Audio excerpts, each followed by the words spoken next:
Good evening, guys. What happened in the skies west of here on January 8th has attracted international attention. Something about the number of people who saw it and the kind of people who saw it, a rancher, a pilot, a lawman, make this case really unique.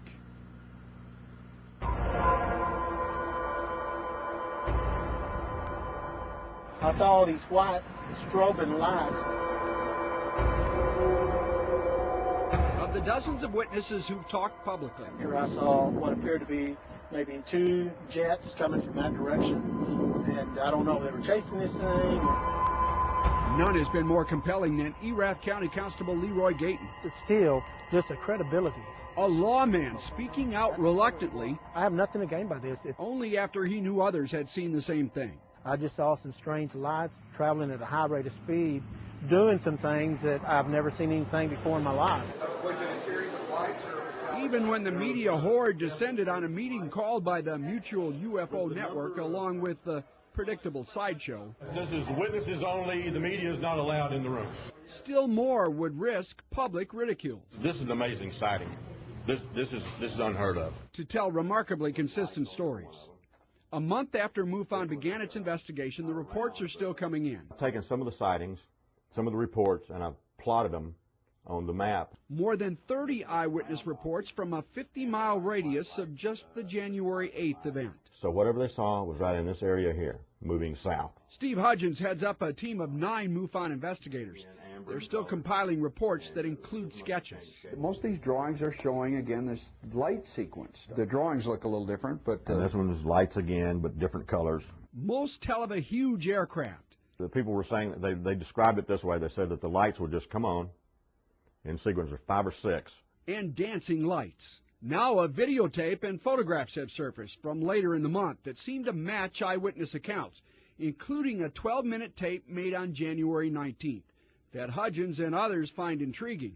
Still frames and a 3-second clip are now posted on the internet. There's something been going on across Texas and in central Texas, and just people haven't been saying much about it. We get this, what we call the giggle factor, and puts a lot of ridicule and everything, but this case, for some reason, there's a little different twist to it. Let's go back to that timeline that Hudgens has begun to plot. The sightings on January 8th point to an area west of Dublin, Texas, very near what's called the Brownwood MOA, Military Operating Area, where aircraft from bases all over the Southwest routinely conduct tests. Early on, an Air Force spokesman at the Joint Reserve Base in Fort Worth speculated the January 8th event was the result of illusions, denying reports of F-16s in the area. A couple of weeks later, that story changed, and Major Carl Lewis reported there were 10 F-16s flying training operations that night. That just adds credibility to the people with their sightings, because they said, yeah, we saw jets in the area. They were chasing this object. The changing story from the Air Force has fueled speculation of a military cover-up, speculation at least that what could be going on here is some sort of an experimental, top-secret government aircraft. That's what people are seeing. That's what I believe. I believe they're seeing our military projects that we don't know about. In the deepest of my heart, I would like to think that it's our projects and not someone from another country or maybe from another planet. I would hope it's ours. It better be our stuff anyway. We've proven that UFOs exist. Now what we're trying to prove is who they belong to. And we believe that the military knows a great deal more than they have told the American public about whether they're ours or extraterrestrial, or perhaps a combination of the two. MUFON investigators will be back in nearby Dublin on February 23rd, but they are asking this time that photographers and reporters stay away. They're hoping to encourage more witnesses to feel safe in coming forward. They've already talked to almost 200 people, and their stories really date back several years and go forward to after the January 8th. Apparently something's been happening out here, according to people who live in this area, and continues to happen. Steve and Heather? Well, Rich, what about then talking to the Air Force and getting their take?